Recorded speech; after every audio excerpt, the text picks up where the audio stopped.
povo que não fica ausente dos versos dessa canção. Na batucada trago o Jackson do pandeiro, mostra ao povo brasileiro toda a nossa tradição. Na batucada trago o Jackson do pandeiro, mostra ao povo brasileiro toda a nossa tradição. Sou paraibano e me orgulho de falar. Sou paraibano e me orgulho de falar das maravilhas do litoral ao sertão, da minha satisfação de viver nesse lugar. Sou paraibano e me orgulho de falar.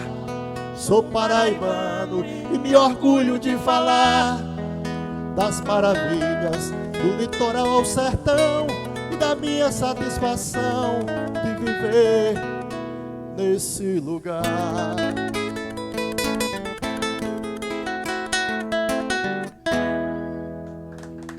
Obrigado. Gilberto trouxe uma canção que fala da nossa cultura, do nosso povo, da nossa gente. E eu queria que Gilberto falasse um pouquinho para nós quais foram as suas maiores influências musicais. Olha só, como você disse anteriormente, eu iniciei na cultura através dos versos do cordel e da poesia do Zé Laurentino. Mas na música teve um paradoxo aí, um negócio que foi meio interessante, porque na realidade eu fiz um intercâmbio cultural fora do Brasil, no Canadá, e chegando lá me apaixonei pelo som dos Beatles. E foi através do John Lennon que eu decidi comprar um violão e aprender música. Então tem essa coisa de ser um pouco roqueiro, mas que agora eu trago para a coisa da nossa cultura também. Essa mistura que o Raul já fez, que o Zé Ramalho faz tão bem e tudo. Então tem esse paradoxo aí no meio. E na música mesmo, o início de tudo foi através do John Lennon. E agora Luiz Gonzaga, Zé Ramalho, Raul, então uma série desses caras, Alceu Valença, que a gente vai se influenciando por eles, né? Olha que mistura, né? Pois é, com certeza. E assim, eu ouvindo você cantando, eu lembro muito que alguns textos teus também faz uma referência muito forte a essa nossa região, a nossa cultura, especialmente o lugar onde a gente mora, né? Como o Vanderlei também escreve, você citou os cordéis de Vanderlei. Vanderlei sempre está por essas bandas de cá, fazendo sua pesquisa, conversando, olhando no olho das pessoas, interagindo e contando histórias. É um grande contador de histórias, não é isso, Vanderlei? Principalmente ouvindo, né? Ouvindo isso, a gente reproduz, a gente filtra o que escuta e transforma isso numa coisa universal, né? Porque o homem do campo, ele sabe conversar com o outro homem do campo. Então eu sou aquele camarada que vai chegar lá, que vai ouvir o homem do campo e vai transferir essa linguagem para ela ficar universal, para que todos possam compreender a cultura que existe no mundo rural, que é uma coisa fantástica. E muitas vezes, por falta de capacidade de comunicação que o homem do campo tem, a sua limitação, o vocabulário e uma série de coisas, isso fica implícito. Então é importante que a gente vá lá, traga isso e traga isso para uma linguagem universal para que as pessoas vejam o grande valor que existe na cultura nordestina, na cultura interiorana e principalmente na cultura caririzeira. Gilberto falava da música, né? E a literatura, especialmente o cordel. Qual foi a sua primeira vivência com o texto literário? Olha, Mirtz, o cordel, ele surgiu na minha vida. Eu era criança de 12 anos, mais ou menos, e eu era encarregado de ir buscar leite para os meus irmãos numa fazenda próxima, porque lá em casa a gente não tinha leite e o pessoal doava para a gente um litro de leite. E certa vez eu passava dentro do curral de um camarada chamado Josimato Santiago, certo? E ele uma vez me chamou e disse: menino, vem aqui. Tu sabe ler? Eu digo, sei. Ele disse, pois, eu quero ver mesmo se tu sabe ler. E ele me apresentou um cordel, lembro como se fosse hoje, As Proezas de João Grilo. E eu li aqueles versos e ele disse, mas rapaz, não é que tu sabe ler mesmo? E ele disse, leva para tu ler em casa. Aí lá em casa não tinha energia, o filho de agricultor, meu avô vaqueiro e tudo mais, E foi aí que eu comecei a trazer os cordéis que ele me prestava e comecei a ser a novela lá em casa lendo cordel. Então foi nesse universo, as proezas de João Grilo, Pavão Misterioso, certo? Então tantos cordéis que eu trazia para casa e lia. E logo depois eu fui apresentado às poesias por ele também, através de um livro de Zé Laurentino. E Zé Laurentino me influenciou de um jeito, porque eu senti na poesia do Zé Laurentino a vida que a gente levava. O meu avô, meus tios, agricultores e tudo. Então, eu senti naquele tipo de poema a vida, aquela vida, mas de uma maneira tão bem colocada na literatura. Aí eu digo, não, eu vou escrever alguma coisa nesse sentido. E é tanto que um dos meus primeiros poemas tinha mais ou menos isso, trazendo uma ênfase para o agricultor, dizia: não sou contra o progresso, porém afirmo, doutor, ninguém vai comer jornal, telefone, computador, rádio ou televisão. Come-se é o que vem da mão do pequeno agricultor. E foi a partir daí que eu me senti à vontade para ir escrevendo alguns versos. E tive a satisfação de conhecer pessoalmente Zé Laurentino, né? Participei, ele me deu uma oportunidade, aliás, estive 3 vezes no programa Sala de Reboco, que ele apresentava junto com a Amazã. E antes dele falecer, eu tive a chance de participar com ele de um evento na ABB em Campina Grande. Ele já estava cego, inclusive, fui buscar ele na casa dele, então foi um encontro que eu tive com um ídolo, como se fosse um desses grandes ídolos mesmo, porque eu considero Zé Laurentino um dos maiores poetas que o Nordeste já teve, certo? E eu tive a chance de conversar com ele, de falar dessa minha influência. Então vem daí a minha poesia. A poesia tem essa força, né? A literatura de cordel, principalmente, aqui no nosso interior, ela é muito forte. Ela é responsável pela formação de muita gente. As pessoas que a gente chama que não são letradas, mas sabem de cor um verso de cordel. O cordel, ele é uma literatura não só interessante, como também muito rica.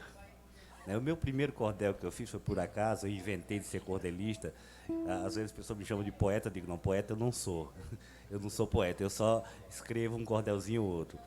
Então eu fiz o meu primeiro cordel, que era para auxiliar um livro que eu tinha escrito, que era Pedra do Ingá. Aí eu resolvi fazer um cordelzinho para facilitar a leitura e o entendimento, já que era um livro técnico, um livro de arqueologia. Então eu fiz o meu primeiro ensaio e pensei que estava bom. Não, está bacana, então está feito. Menosprezei a literatura. Mas, como eu sempre tenho esse respeito, eu procurei Manuel Monteiro, para ele dar uma olhadinha no meu cordel. Aí, quando ele olhou, ele disse: muito bom, você trabalha muito bem, então só falta métrica. Eu disse: o que é isso? Aí ele disse: eu vou ensinar. Aí foi Manuel Monteiro quem me ensinou a métrica, a medir direitinho e tal. Aí eu fui fazendo, ele foi: agora tá legal e tal. Então meu primeiro cordel saiu desse jeito. E o mestre, eu explorei ele até o último cordel. Todos eles eu levava para uma revisão do Manuel Monteiro. Então eu comecei a perceber a riqueza que a literatura de cordel tem. Ela restringe o poeta a regras, ela bitola o poeta. E você tem que fazer dentro daquele cenário, dentro daquela métrica, dentro daquele espaço, uma história. Então é muito trabalhoso, é muito complicado. Então, quer dizer, não é uma coisa que você escreve como qualquer coisa. Porque tem gente que pensa que cordel é lixo, né? Eu vejo ultimamente as pessoas fazendo cordel para explicar doenças venéreas, AIDS, trabalho infantil, não sei o quê, como se fosse. Não é isso. Cordel é literatura. Ele tem que ter arte, ele tem que ter poesia, ele tem que ter uma história, né? E recentemente aconteceu uma coisa comigo, não recentemente, agora foi que se desfechou. Um cordel meu, ele foi plagiado. Ele foi plagiado por outra pessoa, ele publicou, o meu cordel, até capa, ele apagou meu nome e tal, e publicou. E eu procurei um advogado, o advogado, entramos com a causa, como eu tinha registrado ele na Biblioteca Nacional, foi muito fácil, e os cordéis foram para um professor da universidade, houve uma análise e tal, e eu ganhei a causa, quer dizer, o camarada vai me pagar um dinheiro grande agora, está enrolado por conta disso. Mostrando que cordel não é lixo, não é qualquer coisa que você pega assim, você pode copiar porque é livrinho de feira. Não, aquilo é literatura, aquilo é arte e tem que se respeitar. E eu ainda ouso dizer que é uma das expressões artísticas mais difíceis. Como você falou, precisa ter rima, métrica, você precisa estudar para fazer um cordel. Não é fácil. Com certeza. Ô, Mitz, tem até um ponto que eu, escutando o Vanderlei agora colocar, muitas vezes eu recebo, que é um ponto preocupante, eu recebo alunos lá em casa com atividade, simplesmente o professor manda fazer um cordel. E não é assim. Né? O cordel ele exige, principalmente na questão da métrica. O maior professor que eu tive, Vanderlei, foi meu avô, que era vaqueiro, aboiando. Eu até lembro um aboio dele que dizia: bezerro da vaca preta, onça pintada não come. Quem casa com mulher feia não tem medo de outro homem. Se casa com a bonita, leva chifre e passa fome. Né? E essa cestilha, se você analisar do ponto de vista melódico, ele serve como molde. Então, porque nem um poeta cordelista popular ele vai escrever contando sílabas. Ele escreve com aquela melodia. Porque se você analisar a vinda do cordel aqui para o Brasil, foi através da tradição oral cantada. Então, esse molde que se tem da métrica, ele é melódico. Então, facilita mais quando você memoriza essa melodia do que quando você vai contar aquelas sílabas. 1, 2, 3, 4. Né? Não é? É uma redondilha maior, né? São 7 sílabas poéticas. Com certeza. E como o Vanderlei colocou agora há pouco, um dos maiores professores que nós temos, eu aprendi muito lá onde eu moro, na calçada de uma bodega. Né? Calçada de uma bodega, quando aquele pessoal que vinha do roçado se juntava para tomar uma cana, eu até, na universidade, o professor me questionava: Gilberto, de onde tu traz tanta história? Eu digo: meus professores são os agricultores que eu me junto com eles lá na calçada da bodega e a gente vai mentir junto. Simplesmente isso. Eu lembrei agora de GC Quirino. Né? GC que sempre usa também esse discurso de dizer que a maior vivência dele é a feira, é a rua, as pessoas que ele conversa, as pessoas comuns. Dali ele extrai grandes histórias. O próprio Ariano falava isso também, que o Alto da Compadecida, ele foi observando, cada personagem ali fazia parte do dia a dia dele, né? Lá em Taperoá, e ele pegava histórias e ali transformava aquilo ali em literatura de cordel, de uma forma brilhante, né? Então, assim, além do que, né, o Alto da Compadecida, ele pegou referências de vários escritores também cordelistas, né? Um deles foi, que nós homenageamos aqui, que foi Leandro Gomes de Barros. Com certeza. Que aí, lembrei quando o Vanderlei falou da questão do cordel dele, que foi plagiado. Leandro, durante muito tempo, né, também, mesmo após a sua morte, teve muitos cordéis que foi plagiado, foi utilizado com outros nomes, outras referências que não lembrava. O próprio Pavão Misterioso. Isso, né? Então, assim, são versos ricos, são versos importantes, e muitas vezes assim fazem parte do nosso cotidiano e a gente se enxerga ali naquela literatura, a gente se acha, e aí é por isso que é bonito, por isso que é tão rico. E o interessante, Mendes, é que a literatura de cordel ela precisa de uma valorização ainda maior, porque é uma expressão literária que surge lá no início do século XX aqui no Brasil, tem suas influências hispânicas, portuguesas, mas surge aqui como cordel. Sim. E que vem a história do rádio, o cordel resiste, o cordel vai sobrevivendo, vem a televisão, o cordel vai sobrevivendo, mesmo a mercê da valorização dada pela academia, que só recentemente veio aceitar isso. Sim. E nós temos o quê? A era da tecnologia hoje, o cordel mais vivo do que nunca. É impressionante isso. E isso, se você analisar, dificilmente um modelo literário vai ter essa sobrevivência toda. Sim. O cordel é muito rico e nós temos por aí também muitas experiências, muitas pessoas que vêm fazendo cordel, crianças que estão incorporando o cordel, e com certeza é uma literatura que chegou para ficar, né? Que vai ficar aí por 200, 300 anos, com certeza. É o espírito do homem sertanejo, do caribezeiro, a literatura de cordel. Por isso que ela é tão resistente. Né? Porque cultura não se acaba assim, né? A cidade de Boqueirão, por exemplo, né? Ela tradicionalmente é uma cidade chamava Boqueirão. Aí quando foi na década de 30, houve uma lei aí que mudasse o nome das cidades, privilegiando nomes indígenas, né? E Boqueirão foi mudado para Carnonhó na época. E não durou muito tempo, a resistência do povo aqui é Boqueirão. E hoje ela permanece Boqueirão, ficou Boqueirão. Então, quer dizer, essa resistência, isso é uma coisa que está na essência do povo, não tem como você tirar. Né? E a literatura do cordel é isso. Eu gosto de dizer que eu não sou poeta por conta exatamente disso. Eu sou metropolitano, me criei em cidade grande. Poeta é você que tirou leite, que ouviu o homem cantando, que está aqui, participou disso aí, tudo e faz parte da sua... Né? Eu só tenho raízes aqui. Então eu costumo dizer que eu não sou poeta, eu sou um camarada que me esforço muito para fazer alguma coisa para ficar parecida com uma poesia. Ô Vanderlei, eu vou até confessar assim, que quando eu era gurizote com essa convivência, eu tinha mais facilidades de escrever cordel. Depois, com a vivência da academia, eu sou professor de inglês, fiz intercâmbio e tudo, então eu passei um longo período que não criava.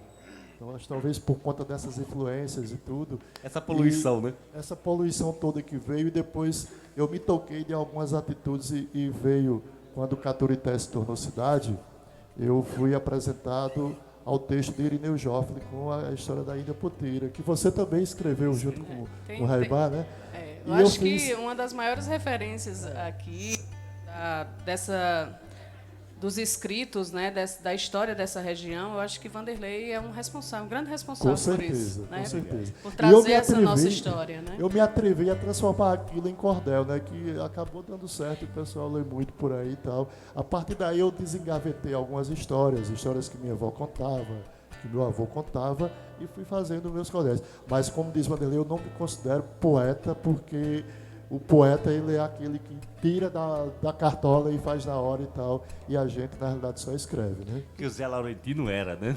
Exatamente. Então, para a gente continuar, né, esse bate-papo, o pessoal está interagindo bem aqui no Facebook, mandar um abraço para as pessoas que estão acompanhando em casa, compartilhe, convide os amigos para prestigiar e não perder hoje esse nosso bate-papo com Gilberto José e o escritor Vanderlei de Brito. Então, nós estamos aqui online com Luciana Araújo, Francisco Oliveira, que é o maestro Neguinho, né? Um músico aqui da nossa cidade, Desterro, músico, né? grande músico, né? Desildo, proprietário aqui da Pizzaria Cavalcante, a poeta Magna Vanusa, Marta Luiza. Marta é uma prima nossa lá de Pedra d'Água. Marta mora na Suíça, olha só. Internacional hoje o programa, viu, Vanderlei? O negócio tá bom, viu? O poeta Carlos Pereira também está acompanhando. Diana Macedo, Tiago Monteiro, né? Tiago, que não pôde estar conosco hoje, infelizmente. E Érica Barbosa e Adames Oliveira, também um poeta lá de Campina Grande, que já participou do nosso programa. E aí, agora eu vou passar a vez para Vanderlei. Vanderlei está com um livro novo, é incansável. Eu costumo dizer que Vanderlei é incansável. Não para de escrever e está sempre trazendo novas produções a partir do seu olhar para essa nossa região, com cuidado sempre, né, Vanderlei, de registrar os fatos e de contar histórias. Então, eu queria que Vanderlei contasse um pouquinho para a gente, né? Ele tem uma vasta experiência com muitos livros publicados. Eu acho que um dos mais importantes para a arqueologia paraibana, eu acho que é a Pedra do Ingá, já na 9ª edição. E eu queria que você falasse um pouquinho desse seu novo trabalho, Vanderlei, que é o livro, licença, para mostrar aqui para o pessoal que está acompanhando, né, a passagem das Espinharas. Você é personagem aqui? Sou. Estou vendo aqui na capa. Então, pode falar um pouquinho, Vanderlei, para a gente do seu livro. Bom, esse trabalho, A Passagem das Espinharas, é um romance histórico. Minha primeira experiência como romancista, ele surgiu assim, uma casualidade. O meu filho, além de cineasta, ele é também museólogo. Então ele foi convidado a fazer um museu na cidade de Passagem, que fica ali perto das Espinharas, da entrada do Sertão. O prefeito entrou em contato e chamou ele para fazer esse trabalho. E ele disse, vamos também, pai? Eu disse, vamos. Eu queria ver umas inscrições rupestres que havia nesse município, também me interessei e fui com ele. Então chegou lá, acertou a questão do museu e tal. Agora, só que para fazer um museu, né, é necessário você conseguir resgatar a identidade do povo, né? O museu não é só juntar peça, o museu tem que se parecer com a sociedade, ele tem que refletir aquele grupo social. Então, isso aí me fez estudar sobre a região. Então, eu comecei estudando já as informações que eu já tinha de história colonial, né? E fazendo esse estudo recente de lá, eu comecei a perceber que a história oficial do município, que constava no site oficial, que constava no IBGE, estava completamente falha e também eivada de erros grosseiros até. Né? Aí eu percebi isso, aí numa conversa assim, avulsa com o prefeito, eu disse a ele, mas tem muita coisa errada aqui nessa história. Aí o prefeito disse, por que vocês não fazem também? Aí foi esse desafio, né? O prefeito de passagem, Magno Martins, uma figura fantástica, um homem que tem um interesse realmente pela cultura do lugar, né? Uma pessoa que desde a primeira vez, o convite, ele participou, eu costumo dizer até que ele é coautor do livro, porque ele ficava até de madrugada conversando no alpendre da casa dele, e ele dava sugestões conforme ele ia recebendo esse livro. Então, foi o que aconteceu. Prefeitura é assim, dá um prazo, né?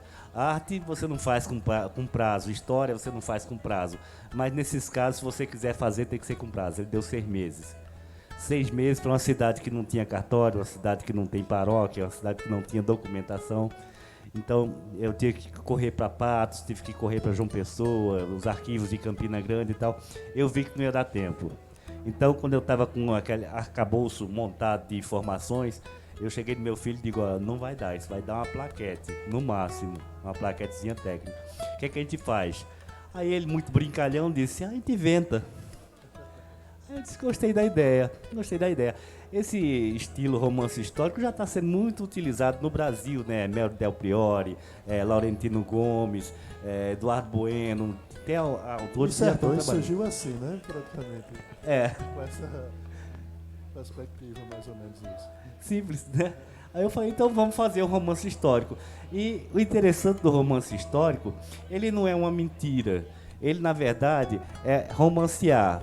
Por exemplo, você vê hoje o Titanic. Se fosse fazer aquele filme, se o James Cameron fosse fazer aquele filme contando a história do Titanic, aquela tragédia, ninguém ia ficar no cinema para assistir. Então, o que foi que ele fez? Ele criou personagens, criou uma trama e dentro dessa trama ele contou a história do Titanic. Então ficou mais suave, tanto é que foi campeão de bilheteria, né? Por muitos anos, ninguém conseguiu desbancar o Titanic. Então, o romance histórico é exatamente isso, é você criar seus personagens, criar situações e enredos e dentro disso aí você ir contando a história que você quer contar. Então eu combinei com meu filho, a gente divide em 2 atos. Eu que sou velho, eu trabalho com o passado, você que é novo, trabalha com o presente. Então eu peguei toda a conquista, saindo daqui de Boqueirão, né? A família Oliveira Ledo, saindo aqui do Arraial de Boqueirão, para as Espinharas. Então a história conta todo esse trajeto que os Oliveira percorreram daqui até lá para conquistar as Espinharas, ou seja, solicitar aquelas terras por data de Sesmaria, por uma questão política até, que eles estavam querendo evitar que os Garcia Dávila avançassem. Os Garcia Dávila era a Casa da Torre, que era dona de quase todo o Nordeste, que eles avançassem aqui para Borborema e chegassem no quintal deles aqui em Boqueirão. Então ali as Espinharas seria uma barreira física que impedir que eles fizessem esse transporte. Então o livro conta toda essa história. Então tem amores, tem tribos de índios que vai se encontrando e tal, tem uma série de coisas. E o meu filho, no 2º ato, ele conta a história do livro. Ou seja, toda a experiência que nós tivemos em passagem para construir esse livro. As inúmeras viagens que a gente fez ao município, as pessoas que a gente conheceu, no município que estão todas aqui dentro. E nesse inteirinho também a gente ia contando a pesquisa que ele estava fazendo, então ia pegando Segunda Guerra Mundial, ele procurou lá ex-combatentes, conversou com eles e tal, e outros elementos a gente foi agregando aqui dentro. Então, quer dizer, a história ela flui de uma forma lúdica, o leitor vai se divertindo enquanto vai aprendendo. E esse tipo de história ajuda mais a fixar o assunto, né? Porque você forma imagens na cabeça, você pensa em personagens. E a gente sempre teve o cuidado, em notas, né, de explicar, sempre esclarecer o que é história e o que é ficção, né, para não tomar isso aqui tudo como um engodo, né? Então as pessoas vão percebendo isso. Então eu achei muito enriquecedor e foi uma experiência fantástica, principalmente trabalhar com meu filho, né? Quem conhece ele sabe que é uma figura simpaticíssimo, cara muito inteligente, e a gente ter essa antagonia de o velho e o novo, né? Então, quer dizer, às vezes eu estou ali, eu estou parado no tempo, mas ele está avançando, ele está em outra coisa, mas também nele falta experiência que eu tenho. Então, quer dizer, a gente uniu isso aí e conseguiu fazer um caldo bem interessante dessa nossa juventude e essa minha semi-velhice para a gente imprimir desse livro, né? Inclusive, eu e ele somos personagens do presente, porque ele está contando a história do livro. Mas tem toda uma trama karmática nisso aí, porque também lidou com genealogia, né? Eu não sou boqueirãoense, mas minhas raízes são de Boqueirão, né? E eu sou um descendente de Antônio de Oliveira Leda, assim como ele também. Então a gente criou uma história assim karmática que veio no DNA. Esses povos que acabaram com os indígenas do sertão, que extinguiram as tribos indígenas do sertão, voltariam gerações depois, já é uma profecia indígena, voltaria depois para restabelecer a memória desse povo que foi suprimido nas guerras dos bárbaros, na invasão do sertão. Então, foi o nosso papel de fazer um livro e um museu na cidade de Passagem. E respeitando, né, a história, procurando dar fidelidade aos fatos. Eu acho que no livro anterior de Eric, História Colonial da Paraíba. História Colonial da Paraíba, tem uma passagem que ele fala, eu acho que citando Antônio de Oliveira Ledo, de uma forma tão belíssima, tão romântica, que você imagina toda aquela cena, ele acordando, né, abrindo a janela. Eu achei, assim, um primor, né, como se diz. Eu acho que tem uma sensibilidade muito forte, pelo menos no livro, né, da História Colonial da Paraíba. Eu acredito que esse também não fugiu à regra, não é isso, Vanderlei? Não. A gente procura exatamente humanizar esses personagens históricos. Porque a gente vê assim, estátuas, vê coisa assim, pensa que o camarada veio do outro planeta, que não tem dores, que não levou chifre, que não. Né? Não, são pessoas como nós. Então eles tinham seus problemas, eles tinham suas crises de consciência. Sim. Então tudo isso a gente vai explorando para mostrar ao leitor que a gente está falando de gente que existiu, né? Gente que existiu num tempo diferente, com as limitações do século XVII e XVIII. A gente vai mostrando tudo isso e vai inserindo também informações antropológicas, etnográficas, geográficas, genealógicas e tal. Tudo isso a gente vai inserindo no romance. Então, de modo que, ao invés de ser aquela história técnica, chata, positivista, né, é uma história mais simpática, que você vai dialogando com os personagens. É uma chance que o leitor tem de dialogar, de entender melhor esses personagens, de sentir as dores deles, né? Por exemplo, tem um caso de Teodósio de Oliveira Ledo, que foi o grande matador de índios e tal. Esse foi o estigma que ficou com relação a ele, né? Ele teve numa aldeia mais jovem, conheceu umas índias, foi muito bem recebido pelo pajé e tal. E depois, lá na frente, ele estava guerreando com essa mesma tribo. E quando ele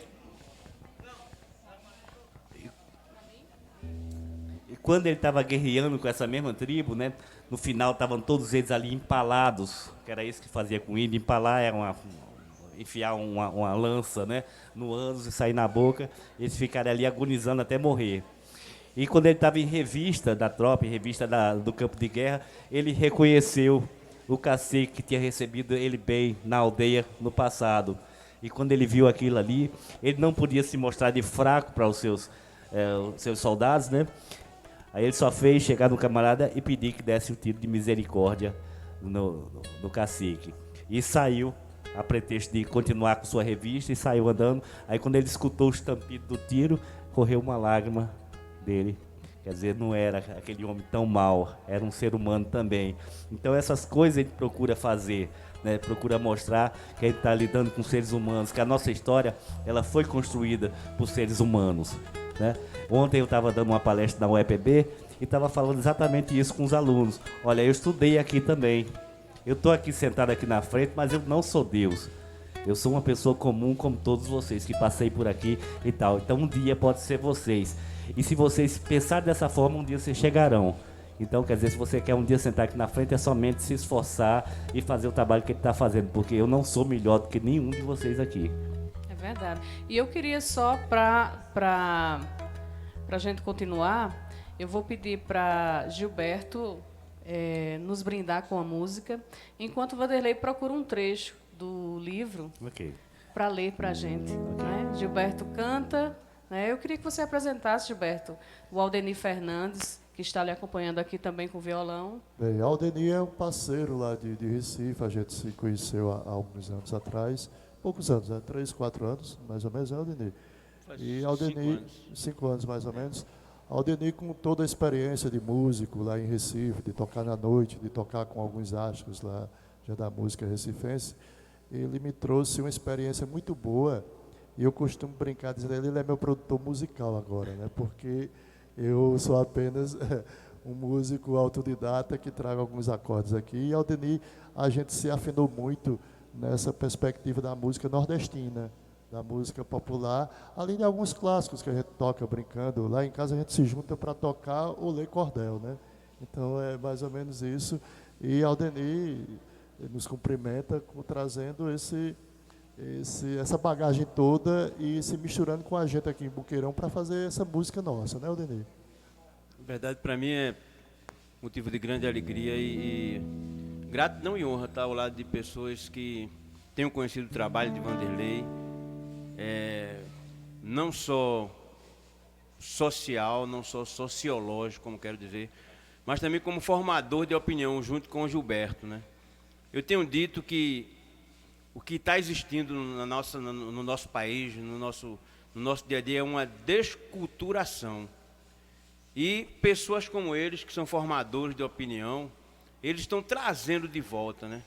Eu trabalho há muitos anos em Recife, trabalho com música, hoje sou advogado, quer dizer, há alguns anos, e digo que nas horas vagas eu advogo e gosto mesmo, tenho um amor pela música. Tenho visto o trabalho social de Gilberto, junto com o Garagem da Leitura. Fico encantado quando aquelas crianças chegam ali no domingo com aquele afã, com aquele desejo, né? Com os olhos ali brilhando, para descobrirem, através da leitura, outros horizontes, né? Quiçá outras pessoas tivessem também essa visão e pudessem abraçar essa obra que é aqui de Caturité, ali do Curralinho, uma obra pequena, mas com um cunho social assim inimaginável, tá certo? Eu sempre que tenho oportunidade, inclusive fiz um júri a semana passada lá na cidade de Jaboatão dos Guararapes, e no meio da minha explanação, da minha defesa do meu cliente, eu citei essa abertura que muita criança, muito adolescente se torna às vezes cidadãos piores do que nós, porque não tiveram a oportunidade de alguém apresentar-lhes a ele o outro lado, o lado da cultura, o lado da verdade e a oportunidade de poderem trilhar um caminho diferente. Me sinto honrado estar ao seu lado, Vanderlei está ao seu lado, Gilberto, e poder participar dessa mesa redonda com o meu humilde trabalho aqui musical. Pois é. Então, valeu, Aldenir. É uma parceria muito boa, mas Mirtz, eu gostaria de trazer, na realidade é um lançamento que eu vou trazer uma canção de minha autoria, mas que essa canção ela ilustra um trabalho que eu pretendo publicar no início do ano que vem, que é um cordel musicado. O que é esse cordel? Esse cordel traz a história daquele retirante que foi embora para Rio e São Paulo e agora está voltando depois de 30, 40 anos. De Volta para a Terra Desconhecida é o título desse trabalho, que traz, além da narrativa em cordel, ele traz músicas, e quem adquirir o cordel vai ter a oportunidade de ouvir as músicas que ilustram a história. E uma dessas músicas é Vou Voltar para a Minha Terra, que eu dedico a todos aqueles que estão lá fora e que, na realidade, a grande maioria deles tem o desejo de quê? Tem o desejo de voltar para cá. Então, é uma espécie de canção bem a viola, uma canção bem nordestina, mas que traz esse sentimento. Vou tentar trazer aqui para vocês.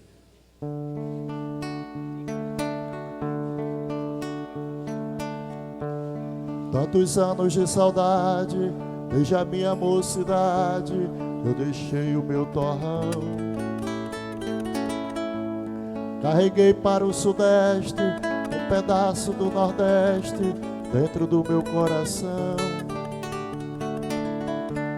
Foi grande meu sofrimento, tantas lágrimas de tormento eu tive que derramar. Hoje estou aposentado, mas feliz, muito animado, porque sei que vou voltar. Hoje estou aposentado, mas feliz, muito animado, porque sei que vou voltar. Vou voltar pra minha terra, meu pedaço de torrão. Vou rever minha família, caminhar naquelas trilhas, veredas do meu sertão. A passagem tá comprada, não posso mais demorar. A bagagem arrumada, vou botar o pé na estrada. Minha gente, eu chego já.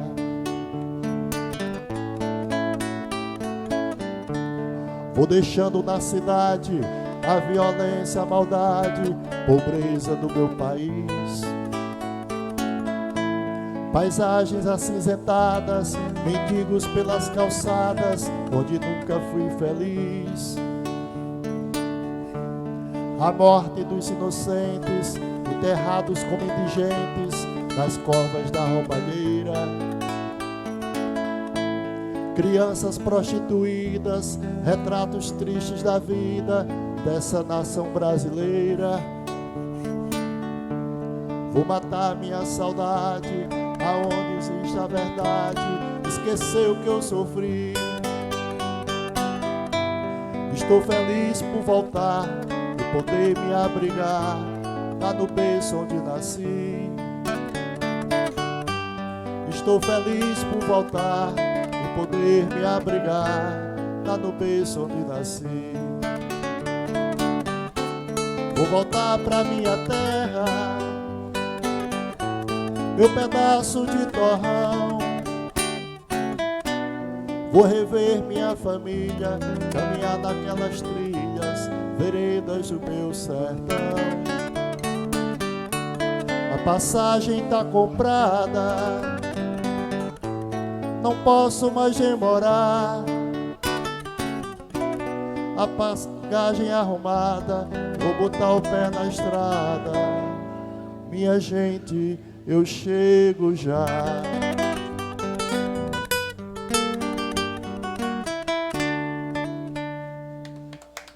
Obrigado.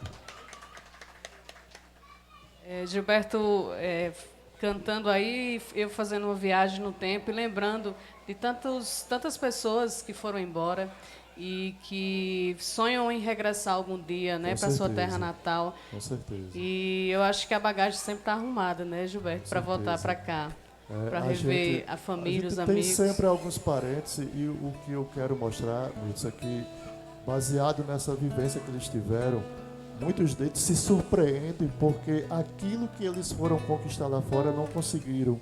E quando chega aqui, de certo modo, se você comparar a qualidade de vida que tínhamos há 30, 40 anos atrás e comparar com hoje, Sim. na verdade a gente teve um avanço muito grande, sobretudo nos aspectos culturais, principalmente essa região que é norteada por Campina Grande, com avanço tecnológico, com universidades, com educação, com tudo. Então, aquilo que eles pensaram em conquistar para a família lá fora, de repente não conquistaram. Então é por isso que esse trabalho que eu estou trazendo, ele tem como título De Volta para a Terra Desconhecida. Porque não é mais aquela de 30, 40 anos atrás. É verdade. Que você saía para não morrer de fome, né? Então é a terra em que a gente conseguiu ficar, conseguiu estudar, conseguiu mudar a nossa vida, né? É verdade. E se refazer, né? Eu acho que nós temos essa coisa muito forte na gente de se reinventar, de se refazer a todo momento, né? Eu acho que nós, enquanto caririzeiros, né, respeitamos essa terra e dessa terra a gente vive, né, e sobrevive. Né? Eu sou filho de retirantes, né? Meus pais retirantes, eu fui criado no Rio de Janeiro exatamente por conta desse êxodo rural, né? E sempre acompanhei essa saudade deles que eu não compreendia, né? Não conhecia a terra. Eu, como todo mundo do sul, imaginava que só tinha jumento. E E me surpreendi quando cheguei aqui e comecei a respirar. Eu acho até que para mim foi muito favorável, no sentido de que aguçou minha percepção para as coisas, né? As pessoas falavam, eu ficava olhando. A linguagem do homem do campo é linda, né? Derradeiro, palavra linda, eu não conhecia. O último é derradeiro, né? E ficava vendo isso aí, então é encantador. E a raiz sempre falou mais forte, né? O cheiro do Cariri sempre. Agora mesmo estava chegando aqui, esse cheiro do Cariri, ele parece que ele vai lá na alma, parece que é a alma que sente. Com certeza. É muito bom. E só justificando que a música ainda não saiu legal, porque na verdade é um lançamento aqui, né? Em primeira eu nunca mão, tinha né? apresentado essa música para ninguém, assim, praticamente. Eu trouxe, mas que ela traz esse sentimento. Eu espero que quem escuta, imagina o cara que está lá pertinho de se aposentar e doido para vir para cá. Então a intenção é essa, de poder emocionar essa pessoa. Regresso, né?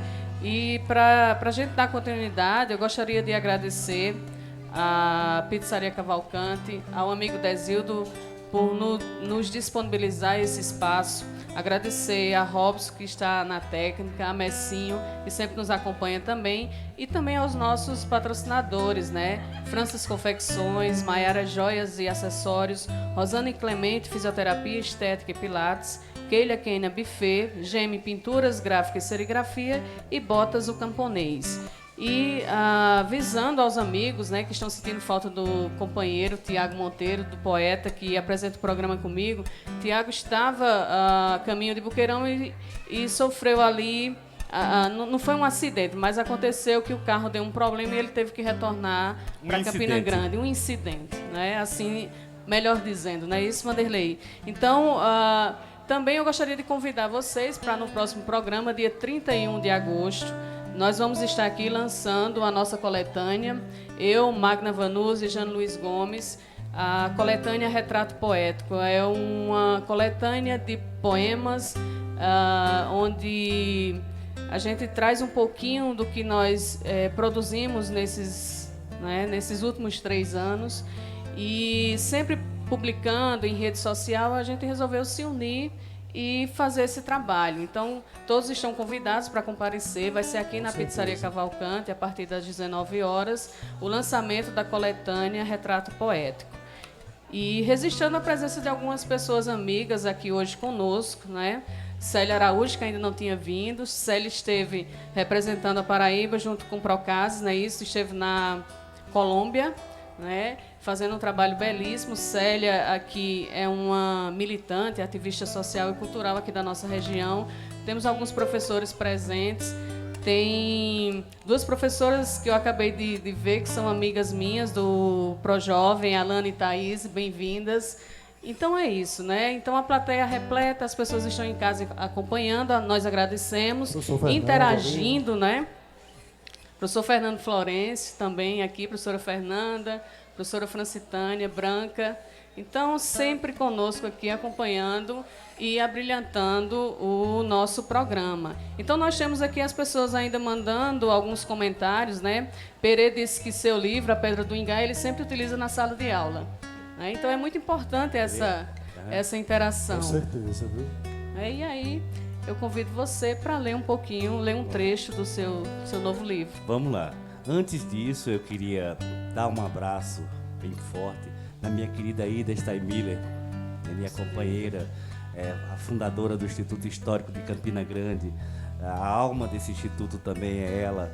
É uma pesquisadora fantástica que vem... Agora nós estamos fazendo... Estamos trabalhando juntos agora num trabalho escrito chamado Cariri Proscrito, né, que a gente busca resgatar as identidades judaicas do homem caririzeiro. Então a gente já vem trabalhando nessa... Hoje mesmo a gente esteve em Caturité, no cemitério velho, né, e no cemitério mais recente também, fazendo esse tipo de estudo. A gente anda muito nessa região e há muitos traços judaicos, há muita presença judaica, inclusive até um mezuzá. A gente encontrou resquícios de um mezuzá em uma casa ali no sítio Ramada. Então, quer dizer, esse trabalho está sendo muito interessante. Ela teve agora recentemente na sinagoga de Recife, que foi a primeira sinagoga das Américas, né? Foi fazer também estudos, trazer livro, conseguiu já um lançamento para lá. A maior autoridade mundial nesse assunto vai prefaciar esse trabalho da gente. Então, quer dizer, Vai ser uma novidade muito boa que a gente pretende lançar ainda esse ano, esse livro Cariri Proscrito. E se não fosse Ida, eu acho que eu não faria não.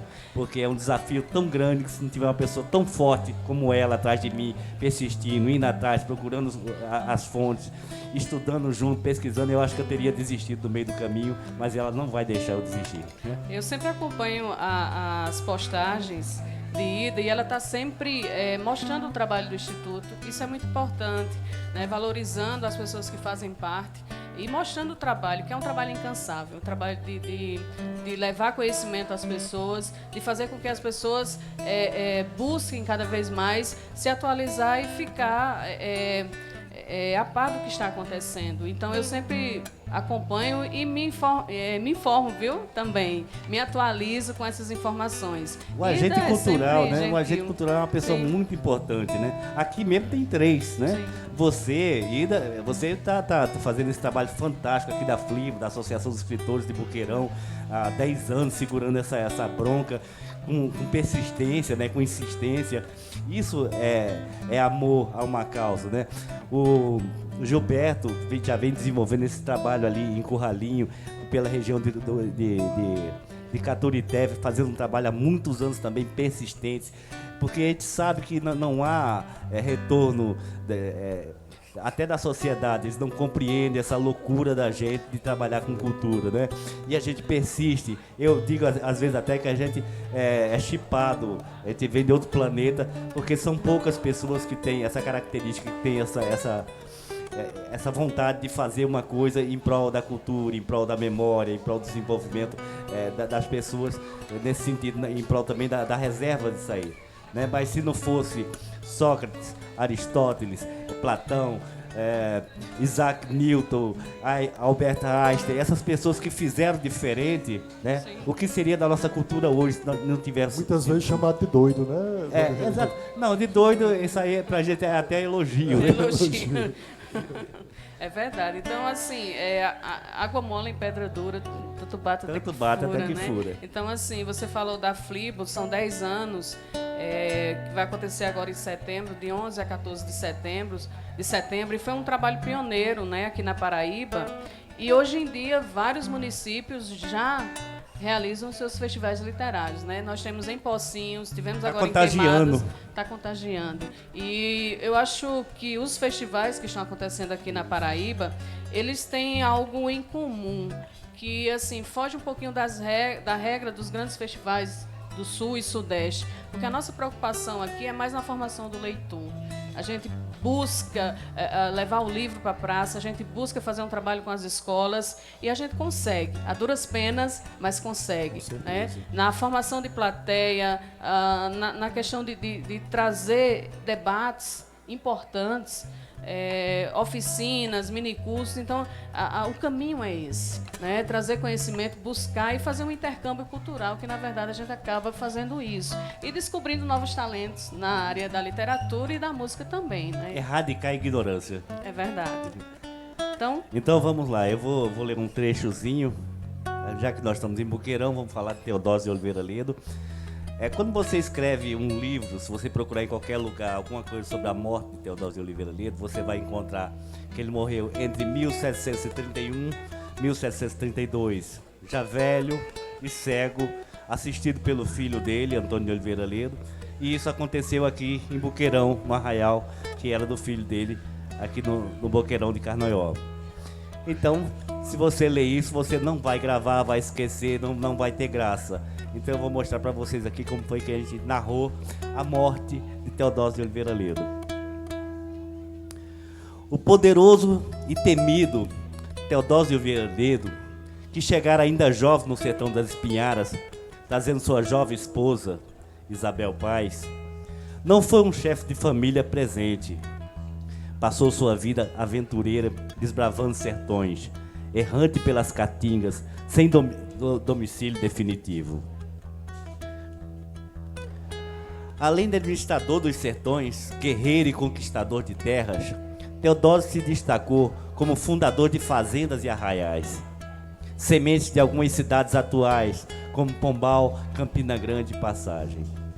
Certamente não estava presente quando sua esposa faleceu, deixando-lhe 3 filhos, Adriana, Francisco e Antônio. Viúvo, ele contraiu núpcias com Cosme Tavares Leitão, e nesse segundo casamento não foi diferente. Era um homem do mundo e se manteve ausente em contínuas andanças pelos sertões que lhe cabia administrar. Não deve ter presenciado quando nasceram os filhos desse segundo matrimônio, Maria, Teodósio e Nicolau. Guerrear e percorrer sertões eram os entusiasmos que regiam a vida desse sertanista, mas o vigor e a disposição não são eternos. Um dia vai, e depois de anos a fio em conquistas expansivas e massacrantes, o já velho Teodósio aquietou-se e foi morar no Cariri. Não tinha outro jeito, estava cansado e limitado pelo peso da idade e pela perda gradativa da visão. Era fins de 1731 ou princípios de 1732, quando um estampido de trovão se fez ouvir na paisagem pastoril da fazenda do Boqueirão, que fora fundada há quase 70 anos por Antônio de Oliveira Ledo, mas pertencia agora a outro Antônio de Oliveira Ledo, sobrinho neto do primeiro e filho de Teodósio. Depois do trovão, uma pancada de vento chegou assanhando as árvores, revirando as folhas, e penetrou o vazio entre os umbrais do Boqueirão, fazendo ecoar um som fantasmagórico, como fosse um aboio da natureza. Não era só o prenúncio de chuva, parecia presságio de luto. Algo de muito relevante estava por acontecer naqueles solos ruivos dos sertões carinizeiros. De dentro da casa da fazenda se viu um homem que se locomovia apoiando o ombro nas paredes. De íris brancas como um zumbi, tateando suas mãos trêmulas no vácuo à procura da janela para testemunhar o aguaceiro que se pronunciava. Era o velho Teodósio, a bem dizer, os escombros do que foi esse homem. Vendo-o assim, frágil, trôpego e enrugado como um pássaro em plume, ninguém haveria de supor que fora ele o protagonista da conquista dos sertões paraibanos. Postado à janela, que dava para o leito arenoso do rio Paraíba, ele agora representava apenas a carcaça de um passado glorioso. Saboreou o cheiro de curral, que fora assanhado pelo vento de chuva, e se valendo dos sentidos que lhe restara, se pôs a ouvir os sons espectros do vento. Enquanto sua mão cega errava na soleira da janela, como os olhos erguidos a fitar as trevas, o velho sertanista recordava suas virtudes heróicas. E quando lhe vinha à mente algum atrito moral pelas mortes que lhe pesavam sobre os ombros, ele apenas se ria, falando consigo mesmo com a voz engasgada. Tinha graça. Aquele prenúncio de trovoada trazia à janela as últimas expressões de um tempo que se diluía. Naquele dia, antes mesmo da chuva, a morte veio ao encontro de Teodósio. Já velho e cego, o sertanista expirou em sua cama de couro espichado, assistido pelo filho Antônio e um padre com os santos olhos que viera de longe para lhe administrar a extrema-unção. As últimas palavras que o sertanista ouviu antes da morte vir ao seu encontro foram: Diende, ego, te absolvo e pecados tios. Logo depois da absolvição, foi-se Teodósio e veio a chuva, violenta e esperançosa, varrendo as mazelas da seca e trazendo a ressurreição.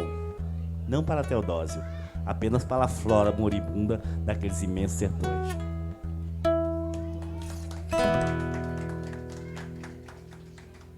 E Vanderlei ainda disse que não é poeta. Imagina, se poesia não for isso, né? É verdade. Até essa questão de poesia, porque, segundo Pinto Monteiro, poesia é aquilo que tira-se de onde não tem para botar onde não cabe. Não cabe, é verdade. Eis aí. Então, parabéns pelo texto, parabéns, poeta, né? Obrigado, ele só tentou ser didático. Mandar um abraço para Marco de Aurélio, né, que está nos acompanhando. Marco é um artista plural. Né? Marco é cordelista. Grande amigo. Pois cineasta. é, e inclusive cineasta. Também para meu filho Eric, né, que é o autor Sim. também desse livro, né? Eu pensei que Eric ia vir também. Ele está com um problema de ordem de força maior, ele não pode vir hoje. Não pôde infelizmente. vir. Então, agradecer mais uma vez às pessoas que estão acompanhando em casa, aos amigos que estão aqui presentes. E registrar que semana passada nós tivemos aqui a final do programa Cante e Encante com Célia Regina e foi um sucesso total. Nós tivemos a participação de jovens talentos aqui da nossa cidade.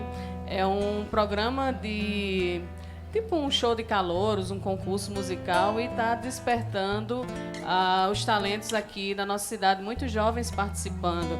No próximo sábado, Célia volta com a segunda etapa, não é isso, Robson? Segunda etapa do programa. E vocês acompanhem nas redes sociais da pizzaria, no Instagram, porque é sucesso, né? Célia Estrada, parabéns por esse projeto. E também agradecer aos amigos, né, que estão aqui mandando feedback do programa na rede social da Pizzaria Cavalcante, no Facebook e também no Instagram. E, Gilberto, eu queria que você cantasse um pouquinho pra gente.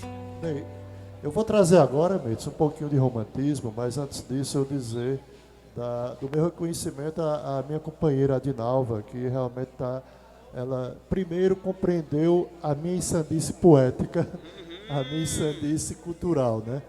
E antes de cantar a música, tudo surge com aquela declaração. E, Vanderlei, a declaração de amor do Matuto, ela é diferente. E eu, para conquistar a namorada, eu tive que ser matuto, mas matuto poeta. Aí eu disse o seguinte: minha nega se aproxegue para com tanto pinote, venha caminhar um cheiro, deixa bonito teu cangote. Quando tu passa pro eu, mostrando teus umbigo, com essa brusinha curta sem imaginar nos castigos, meu coração se avexa, enfrenta qualquer perigo. Tu com essa mini saia parece até um artista, garanto que é o melhor coleiro pra minha vista. Esse teu zóio de faísca me deixou apaixonado, as tuas pernas graúdas me deixou abilolado. Se eu não te der uma roxa eu vou morrer enforcado. O teu cabelo comprido, a tua pele morena, essa ventinha afilada, a tua boquinha pequena, arrepia até meu pé, me dá a gota serena. Já decidi, minha nega, e não vou mudar de plano. Vou casar com o vai me ser, passar a vida te amando, ainda pro riba te dar menino todo ano.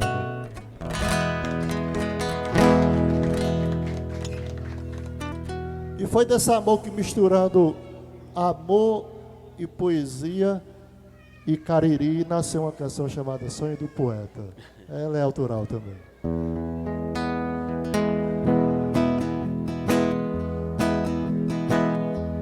Deitei numa sombra de buzeiro para descansar, adormeci ouvindo pássaros cantar, esqueci no instante a minha solidão. Sonhei e vi você chegando ao entardecer, uma nuvem brilhante fazendo chover, pegando com amor meu pobre coração. Então tudo se transformou em flores se abrindo, em cada galho eu vi um verso se lindo, e todo o poeta e comecei a cantar. Acordei, senti teu beijo doce como o mel da flor, envolvido em seus braços conheci o amor, na grama macia a luz do luar. Você é água cristalina daquele riacho, do seu lado eu desço cachoeira abaixo, não quero nem saber o que vai ser de mim. Você é tudo que sonhei pra minha vida um dia, é luz, é natureza, é minha poesia, história de amor que nunca vai ter fim. Você é água cristalina daquele riacho, do seu lado eu desço cachoeira abaixo, não quero nem saber do que vai ser de mim. Você é tudo que sonhei pra minha vida um dia, é luz, é natureza, é minha poesia, história de amor que nunca vai ter fim.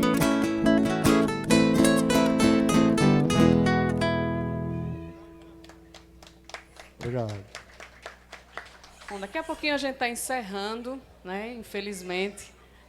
Vamos ter, após o programa, Cariri em Verso e Prosa, a participação de Naelso e Zé de Otacílio, que vão trazer um show belíssimo aqui para vocês, que já estão aqui presentes, né, desde cedo. E enquanto o Gilberto convida os seus filhos, que vão fazer uma pequena apresentação, não é isso, Gilberto? Para a gente encerrar, eu peço ao Vanderlei para ele contar um pouquinho dessa história que ele vai escrever, já está escrevendo, de fato, sobre a nossa região, sobre a família Brito. É isso, Vanderlei?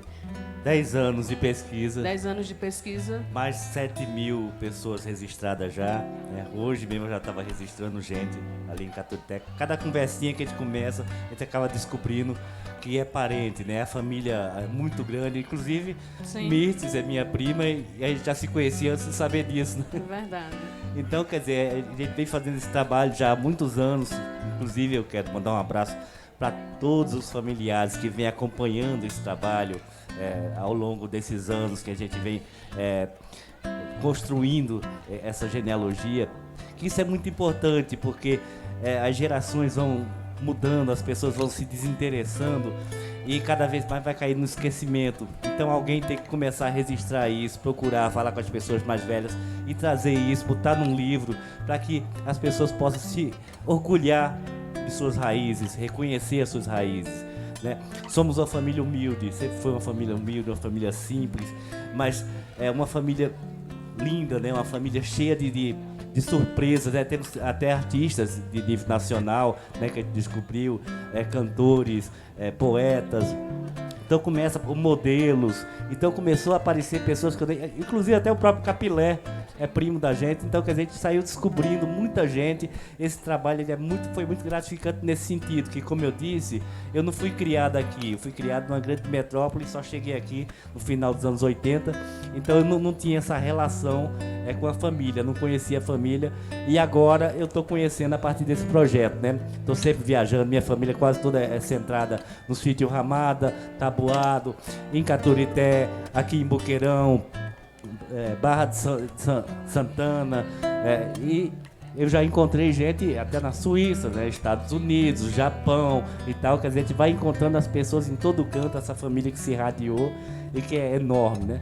Eu escolhi um personagem do começo do século XIX, o José Cosme Pereira de Brito. Então, a partir dele, eu fiz toda a sua descendência. O homem teve somente 20 filhos. Só. E cada um desses 20, mais uma... Inclusive, era uma família até rica, muito rica, que tinha muita propriedade, muita coisa. Mas aí, quando você tem muitos filhos, aí tem que dividir tudo isso. Aí vem a outra geração também dividir novamente. Aí, quer dizer, vai cada vez mais empobrecendo a família, porque as terras vão ficando cada vez mais diminutas, né? Então... Mas é muito interessante esse trabalho. Pesquisei muito em Cabaceiras, inclusive quero agradecer o patrão Jorge Rippel, meu grande amigo já de muitos anos, que hoje é o pároco de Cabaceiras, que ele me permitiu pesquisar todos os livros, né, quantas vezes fosse necessário. Lá ele me dava até dormida e tudo para poder fazer esse trabalho. Agradeço muito a ele. Agradeço alguns sites, algum pessoal que trabalha com genealogia também, que me ajudou bastante, e a família especialmente, né? Porque a gente criou um grupo no Facebook, o grupo Família Brito, e a família toda se envolveu. E esse envolvimento ajudou muito o nosso trabalho, tanto de informações como também da nossa chegada, né? Que hoje as pessoas têm medo, você chega na casa, né? Por conta dessa criminalidade. E quando eu chego nos lugares, todo mundo já sabe quem sou, já está acompanhando, já gosta, já curte. Já faz até tietagem comigo, quer tirar foto e tal. Então, quer dizer, isso é bacana, é gratificante. E eu estou descobrindo que essa família é tão linda, né? Essa família da gente, todo Brito tem um semblante de bondade. Isso é muito bacana. Quer dizer, eu já reconheço, teve gente até que eu já reconheci, só em ver. Você é da família Brito, né? Então é isso, esse trabalho é muito gratificante.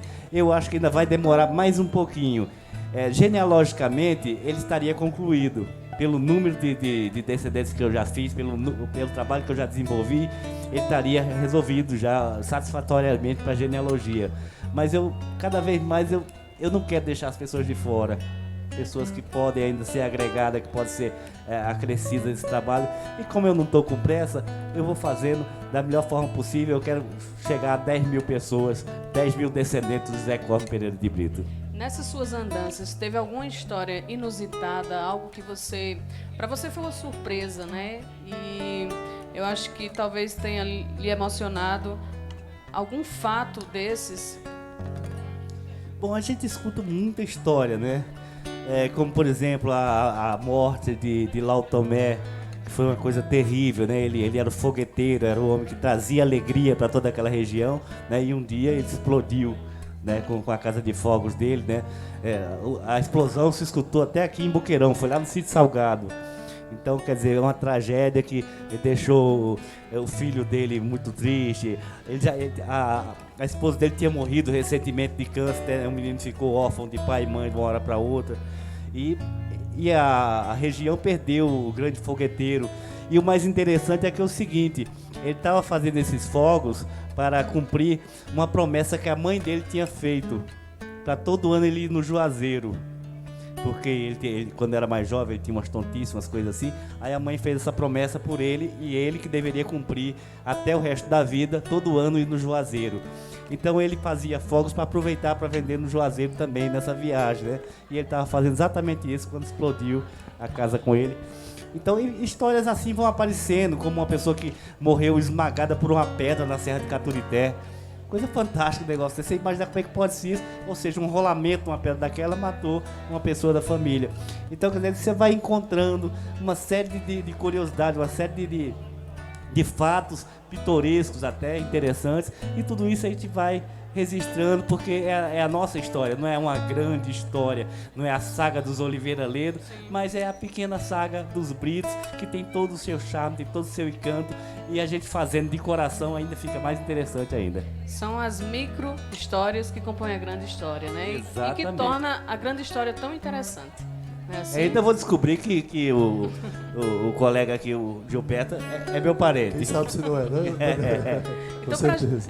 Então, para a gente encerrar, gostaria de mandar um abraço para o meu amigo, poeta Tiago Monteiro, que está acompanhando o programa. Mandar um abraço para as pessoas que estão aqui acompanhando, para as pessoas de casa.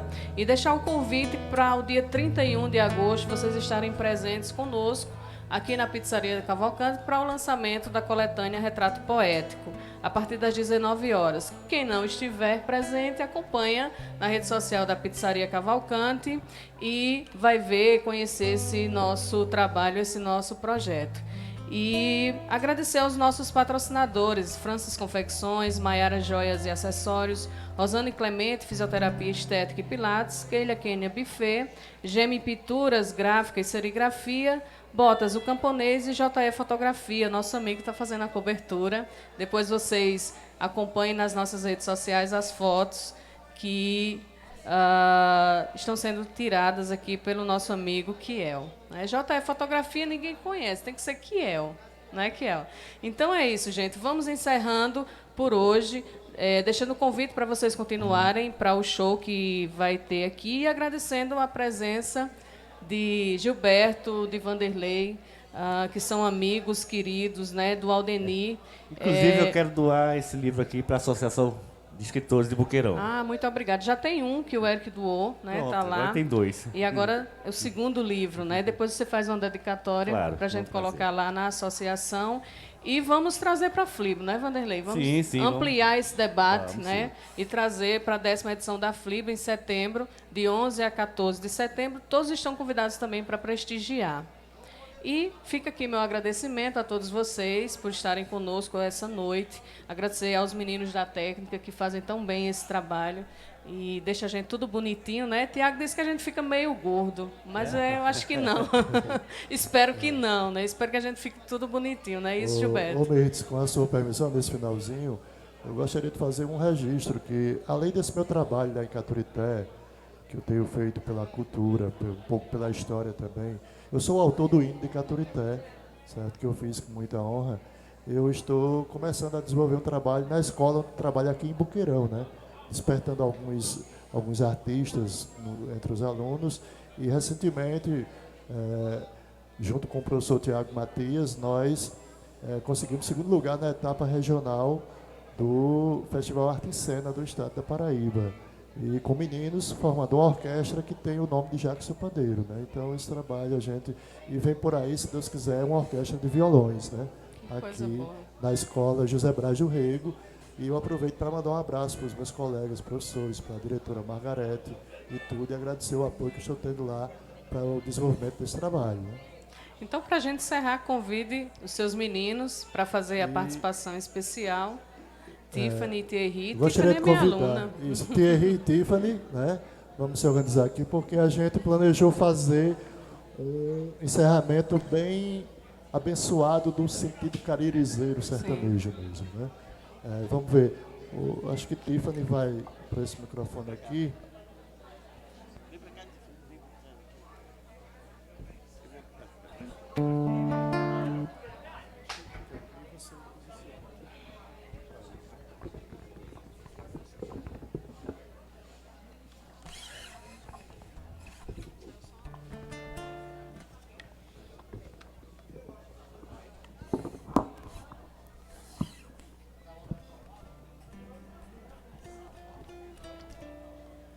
E agradecer a presença da minha família, o pessoal que está aqui, a Dinalva, Alex, Ademir, Luciene, Dalice, enfim, todos que estão aqui presentes, agradecer por terem vindo e aqueles que estão lá do outro lado da telinha também, nos prestigiando.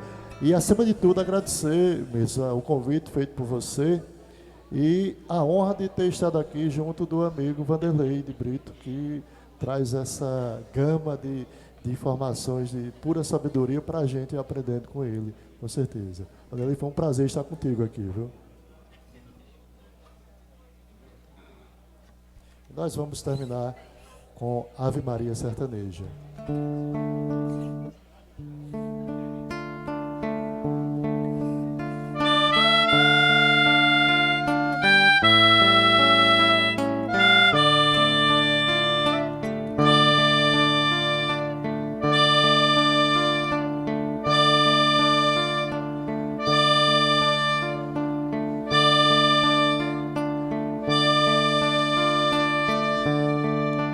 Quando batem as 6 horas e joelhos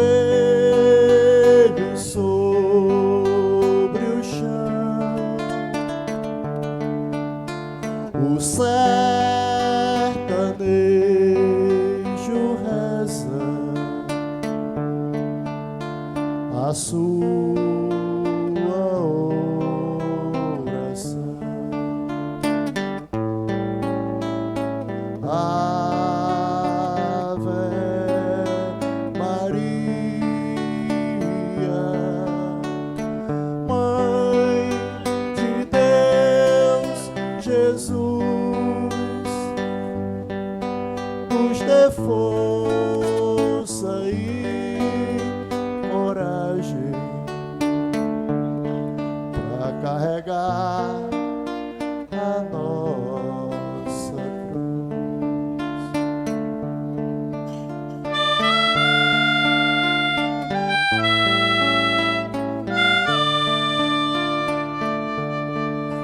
Nessa hora bendita e santa, devemos suplicar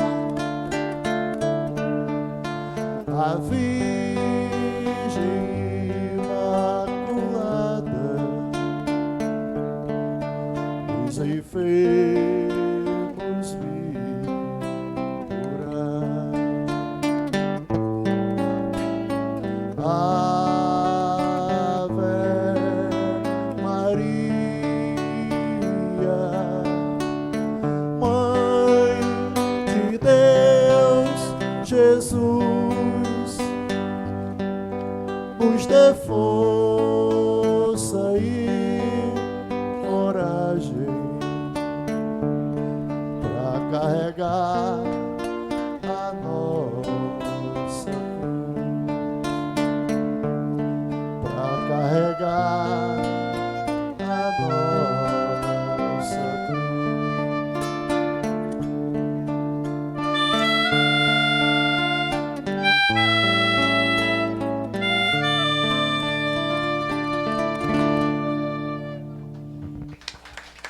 Obrigado. boa noite a todos vocês. Fiquem com Deus e até o próximo programa, dia 31 de agosto.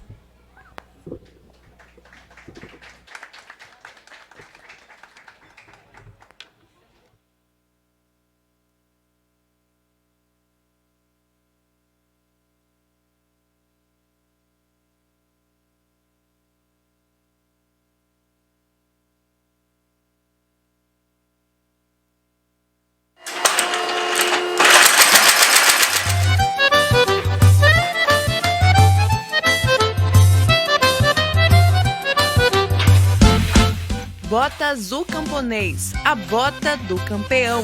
Pedidos pelo fone 83996445156. Campina Grande, Paraíba.